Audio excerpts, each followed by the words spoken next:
আজকে বাসায় special guest আসছে, অথচ আমি কিচ্ছু জানি না। আমার ভাইয়ের বউ আসছে আর আমার মা আসছে। তো আমাদের জন্য ইফতার নিয়ে আসছে আর আমাদের ঈদের শপিং করে নিয়ে আসছে। তো যাই হোক, তো আজকে কি কি আনছে সেটাই আজকে আপনাদের সাথে শেয়ার করব। এটা হলো আমাদের নরসিংদী ঐতিহ্যবাহী নকশি পিঠা। এটা হলো শিরিষ পিঠা। এটা হলো পাতা পিঠা আর শিরিষ পিঠা। এটা হলো মাওয়ের গাছের লেবু। লেবুর স্মেল কিন্তু খুব অনেক অনেক মজার একটা লেবু। এগুলা লেবু কিন্তু এখন নাই। আর এইগুলো হচ্ছে মাওয়ের গাছের বড়ই, শুকনা বড়ই। আর এগুলো হচ্ছে আদা পাকা কাঁচা বড়ই। এগুলো হচ্ছে বিস্কিট পিঠা।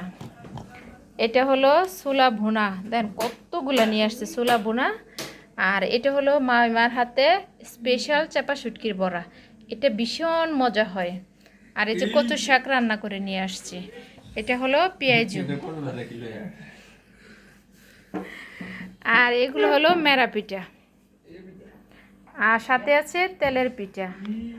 আর এখানে হলো বেগুনি, আলুর চপ, ডিমের চপ। তা আলহামদুলিল্লাহ অনেক কিছু নিয়ে আসছে। আর কি কি গিফট আনছে সেটাও আপনাদের সাথে শেয়ার করব।